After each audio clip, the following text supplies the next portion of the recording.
It started about 3 years ago. I went to South Africa for the first time and just really connected with the people there. It's a heavy area that's covered in witchcraft, and they were trying so hard in any way that they knew how to reach to the community that has a high amount of sexual assault and poverty and single motherhood and joblessness. And the following year for my birthday, I did a birthday party, and the money from that planted a garden for their feeding program.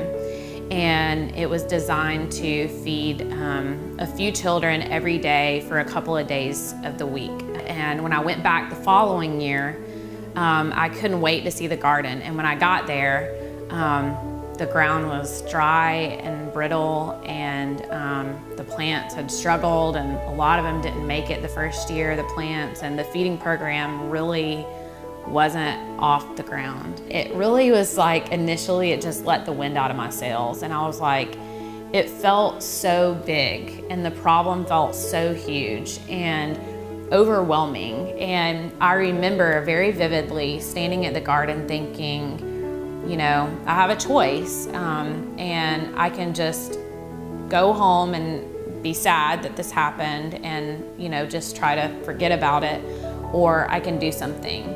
And I chose to do something. So it became evident that the real need was clean water.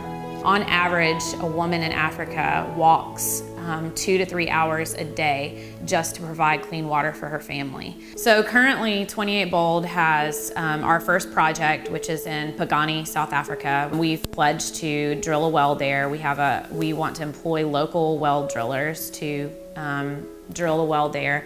And we are raising money for that project, which is between $5,000 and $10,000 American dollars. The well will obviously provide clean water, but it will be a supplementation to the feeding program that went from feeding just a few children a few days a week to now they're feeding over 500 people a week at that church due to the garden that was originally planted. So there really is a direct connection between clean water and salvation in a lot of ways. I'll never forget that. You know, I will never forget that impact, and neither will they. I mean, I had every reason not to do something. I have 3 kids, I work full time.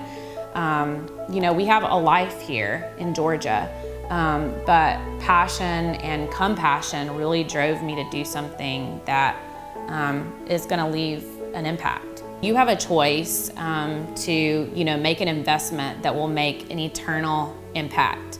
So it will not only provide water and therefore food for women and children in Pagani, South Africa, but it will also leave an impact on a generation, for generations to come, with winning their souls to the Lord.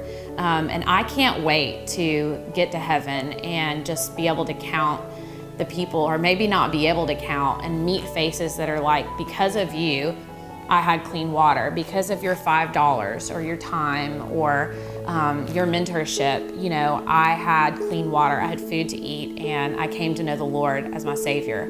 I mean, you just can't put a price tag on that.